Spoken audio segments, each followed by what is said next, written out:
Café. Alors ça dépend les heures. Toute la journée c'est du café et le soir vers 2h du matin c'est du thé.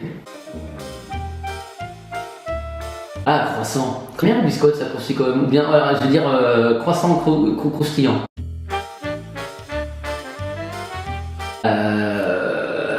Les Pokémon. Un jour,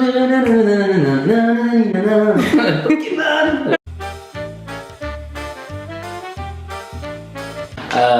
Le poster des Frères Taloche. J'avais le poster des Frères Taloche, j'avais tous les humoristes et les comiques de l'époque et j'avais des photos de clowns.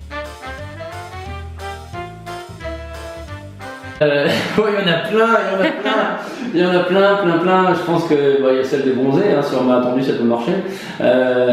Cours Forest. Lieutenant Dan. Les vieux films français, ça me plaît beaucoup. Titanic aussi, voilà. C'est socialement énervant. Tous les films belges, moi j'adore. Voilà, dans les arrivées près, c'est arrivé près de chez vous, mais les Titanic, c'est une mine d'or.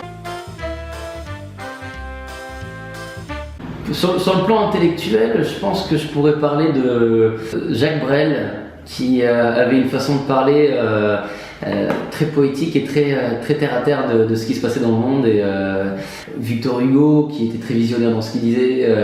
Un héros fictif ce serait Iron Man. Ouais, j'aime beaucoup. Après Ant-Man aussi, Deadpool il me fait beaucoup rire.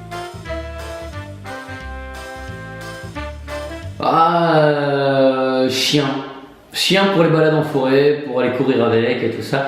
J'ai un chat, c'est une écaille de tortue, elle fait que miauler et je peux plus la supporter, c'est une alarme. Là, elle vient, elle gratte, elle bousille mes meubles et elle s'en va. Les chiens, parce que ça me suit partout, j'ai un chien qui me suit partout, un Jack Russell qui saute partout. Ouais, plus chien.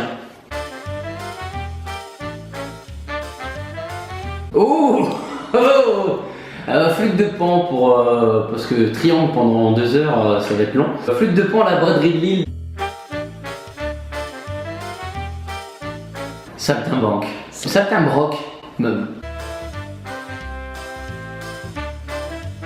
Mon spectacle, il paraît qu'il est sympa, moi je l'ai pas encore vu, mais c'est un spectacle d'humour en priorité, mais pas que, c'est très fantasque. Il y a du cirque, du cabaret, du musical, du théâtre, du cinéma, du stand-up, du chant, de la danse, de plein de choses. C'est un spectacle qui parle un peu de mon grand-père qui était justement amuseur public et musicien, et je pense qu'il en aurait voulu en faire un métier, mais malheureusement il est parti trop vite, et donc voilà, je reprends le flambeau, j'ai hérité de cette veine-là, cette veine artistique, et j'ai décidé d'en faire mon métier et en faire un spectacle.